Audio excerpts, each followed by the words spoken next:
നമസ്കാരം. നമ്മുടെ മുൻ ദേവസ്വം മന്ത്രി ശ്രീ കടകംപള്ളി സുരേന്ദ്രന് ഈയിടെയായിട്ട് വല്ലാത്ത മറവിയാണ്. എവിടെ പോകുന്നു, എന്തിനു പോകുന്നു, ആരെ കാണുന്നു, ഇതൊന്നും അദ്ദേഹത്തിന് ഓർത്തു വെക്കാൻ കഴിയുന്നില്ല.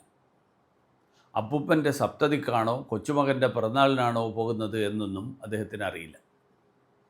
ആളുകൾ അങ്ങോട്ട് പോകാൻ പറഞ്ഞാൽ അങ്ങോട്ട് പോകും, ഇങ്ങോട്ട് വരാൻ പറഞ്ഞാൽ ഇങ്ങോട്ട് വരും.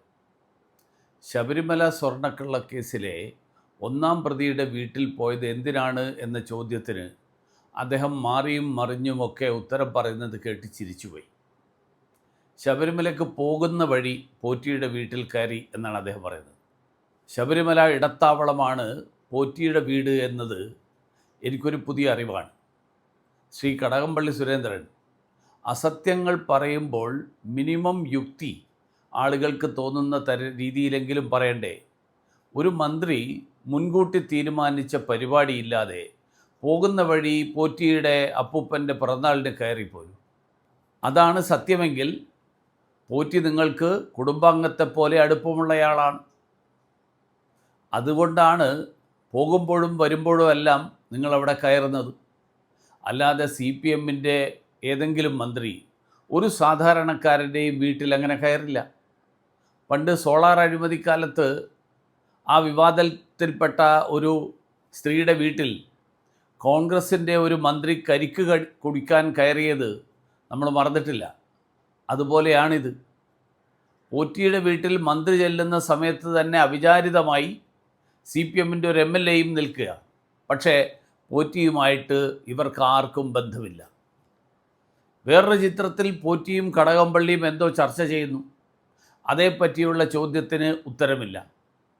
ഉണ്ണികൃഷ്ണൻ പോറ്റിയെ ശബരിമല ഭക്തൻ എന്ന നിലയിൽ മാത്രമാണ് അറിയുന്നത് എന്നാണ് കടകംപള്ളി പറയുന്നത്. ശബരിമല ഭക്തന്മാരെ എല്ലാം മന്ത്രിക്കിങ്ങനെ എല്ലാവരുമായിട്ടും മന്ത്രിക്കിങ്ങനെ ബന്ധമുണ്ടോ? പിന്നെ സ്വയം ക്ലീൻ ചിറ്റ് കൊടുക്കുന്നതിൻ്റെ കൂട്ടത്തിൽ കടകംപള്ളി സോണിയാഗാന്ധിക്കും ക്ലീൻ ചിറ്റ് കൊടുത്തത് നിങ്ങൾ ശ്രദ്ധിച്ചിട്ടുണ്ടാവും. കളങ്കിതരെയൊന്നും സോണിയാഗാന്ധി വീട്ടിൽ കയറ്റില്ല എന്നാണ് കടകംപള്ളി പറയുന്നത്. അതാണ് ശരിയായ ഇന്ത്യ സഖ്യ സ്പിരിറ്റ്. അപ്പോൾ ഇനി സോണിയാഗാന്ധിയും പോറ്റിയും തമ്മിലുള്ള ബന്ധത്തിൽ CPMന് ഒരു സംശയവുമില്ല.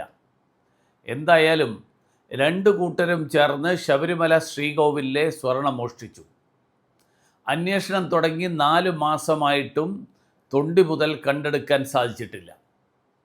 കുറ്റപത്രം സമർപ്പിക്കാത്തതുകൊണ്ട് പ്രതികൾക്ക് സ്വാഭാവിക ജാമ്യം കിട്ടുന്ന ഒരു സ്ഥിതിയാണ് ഉള്ളത്.